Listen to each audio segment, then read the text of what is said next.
guys, babalatan natin tong mga avocado natin kasi nabubulok na guys. So yan, tapos natin nabalatan.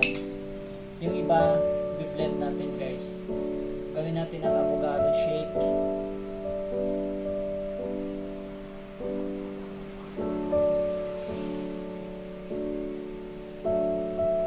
Sayang yung iba na nabulok, hindi natin na agad.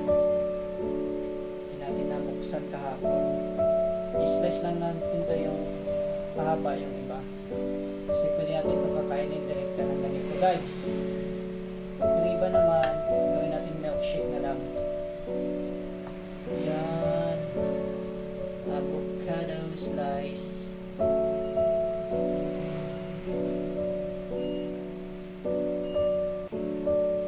Sayang yung nabubulok ang dami. 6 na piraso. Sayang.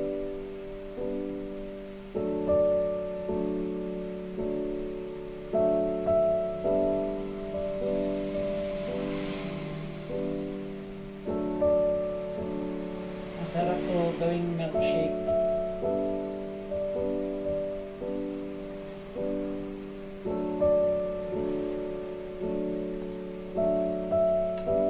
So yung durog na, gawin natin milkshake.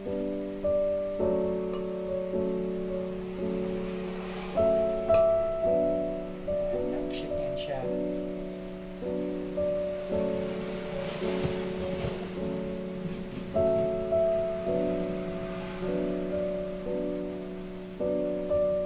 Matira guys, yung ini-slice natin, gagawin natin itong kainin natin ng diretso, isaw-saw sa white sugar, kaya wash sugar.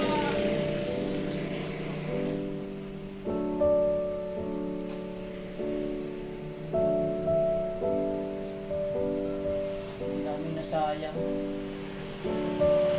Buti may na pa tayo, may na sagi pa tayo.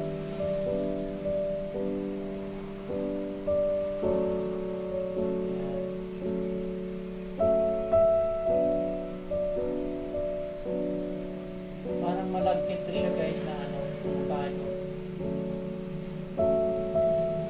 Ang bilis na kasi mabulok na yun, hinog na to bukas. Pag napabayaan pa to, wala na to, bulok na to siya mga pagkitabangan pa. Kaya ang bilis na mabulok.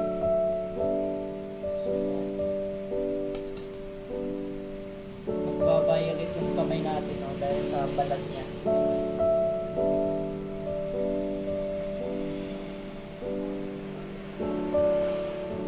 Ayan yung likod niya guys, nagkukulay red. Ayan. Ang nipis ng niya, ang nipis ng balat niya, nagkulay red sa likod niya. Pero nabalatan natin siya.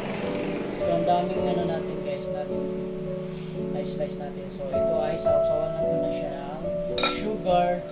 I-sprinkle natin ng sugar.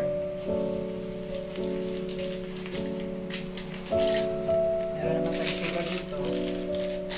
Ayan. Sprinkle natin ng sugar yan. Huwag lang ganong masyadong marami. Mataptaman lang siya. So maganda rin ito siya guys kung may kayo, may tawag na plating sa mga pagkain yan sa pang restaurant yan. Pwede guys ito, lagyan natin ito siya ng gatas at saka sugar, saka i-blend natin, nagiging avocado shake na. Ayan guys, thank you for watching. Kain tayo sa avocado. Yan, sarap ng avocado.